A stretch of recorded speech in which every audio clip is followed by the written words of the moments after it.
Semangat pagi mitra NASA dimanapun berada. Pada kesempatan pagi hari ini kami akan bercerita bertemakan yaitu tentang peternakan. Secara umum memang dalam budidaya peternakan ada yang namanya target utama yaitu produktivitas ternak. Apabila kita lihat dari produktivitas ternak, ternyata ada faktor-faktor yang berpengaruh. Faktor penting yang berpengaruh hanya ada dua faktor, yaitu ada dari genetik dan ada dari lingkungan. Bahkan dari genetik ini atau bibit itu pengaruhnya sampai dengan 30%. Dan sisanya atau 70%-nya adalah dari sisi lingkungannya. Tentu sebelum kita beli hewan ternak, kita memilih bibit yang terbaik. Hal itu wajib dilakukan oleh peternak karena pengaruhnya yang juga cukup tinggi. Sehingga kita harus cari bibit yang terbaik, kemudian baru kita budidayakan ternaknya. Kemudian 70% faktor lainnya adalah berasal dari lingkungan.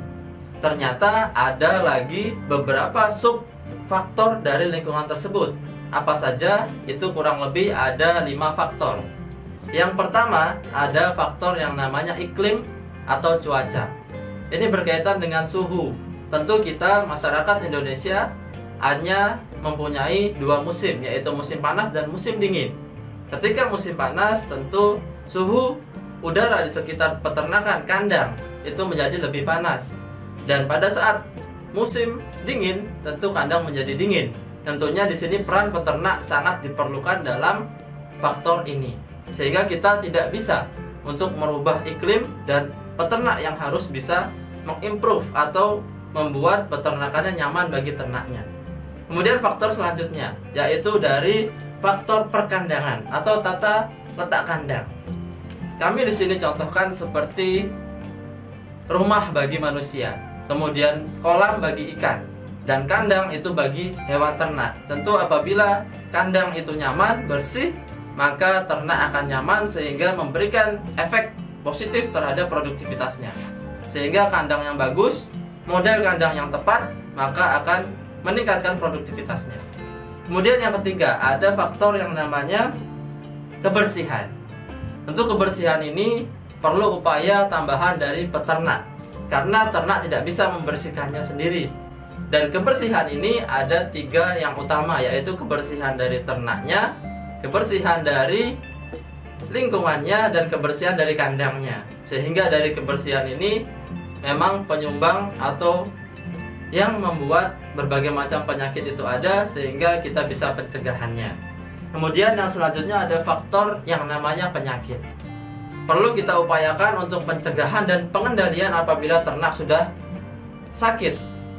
Upaya pencegahan dan pengendalian ini memang sangat berkaitan dengan kebersihan dan perkandangan. Tentu yang namanya pengendalian penyakit juga bisa berasal dari yang namanya antibodi atau kekebalan tubuh. Sehingga dalam hal ini tambahan vitamin, suplemen ternak juga sangat dibutuhkan. Dan faktor selanjutnya yang penting adalah faktor pakan. Nah, dalam hal ini di budidaya peternakan memang pakan pengaruhnya sangat tinggi, sampai dengan 70% dari biaya produksinya. Sehingga untung ruginya peternakan seringkali dilihat dari pakannya. Apakah kita bisa menghemat? Apakah kita bisa memanfaatkan pakan yang ada sehingga produktivitasnya tetap tinggi? Kemudian ada satu lagi faktor yang sangat penting, yang ini bisa mempengaruhi beberapa faktor lainnya, yaitu adalah teknologi. Teknologi apa? Teknologi yang kami ciptakan adalah teknologi NASA, yaitu teknologi yang dapat mempengaruhi dari segi faktor produksi. Apa saja? Yaitu pertama dari pakan. Dengan NASA, kita bisa lihat di berbagai wilayah tempat ternyata bisa yang namanya menghemat pakan. Artinya, dengan penghematan ini keuntungan bisa menjadi lebih tinggi. Kemudian bukan hanya menghemat pakan, tetapi kita bisa menggunakan pakan yang sederhana, tidak terlalu mahal, tidak juga terlalu murah, cukup yang sederhana tetapi ternaknya produktivitasnya juga baik. Kemudian yang kedua, bukan hanya dari pakan, ternyata juga bisa pengaruhnya dari penyakit. Karena apa? Karena yang namanya POC-NASA dan hormonik ini juga ada di dalamnya mengandung mineral dan vitamin. Tentu mineral kita tahu juga bisa membantu menambah nafsu makan dan mengaktifkan enzim-enzim dalam pencernaan. Sehingga bukan saja dia mengandung mineral dan vitamin, tetapi efeknya dia akan makannya menjadi lebih banyak, lebih sehat, dan dengan adanya vitamin bisa menjaga kekebalan tubuh, meningkatkan kekebalan tubuh sehingga penyakit yang masuk itu bisa dilawan. Kemudian yang ketiga adalah faktor dari kebersihan. Tentu kalau kita tahu bahwa kandang yang kotor, kandang yang basah, kandang yang lembab akan menjadi sumber penyakit. Tentu setelah kita menggunakan produk NASA, teknologi NASA, ini bisa kita tekan dengan cara meningkatkan penyerapan pakannya tadi.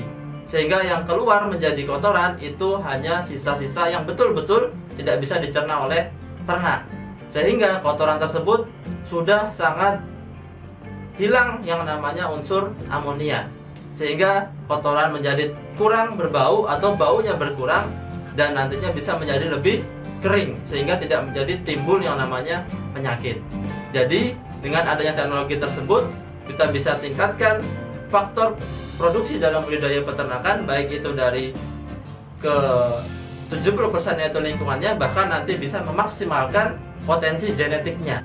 Demikian, jangan lupa like, subscribe, dan bagikan, serta bunyikan loncengnya agar tidak ketinggalan informasi-informasi terkini yang akan kami sajikan di media-media sosial NASA lainnya. Semangat pagi!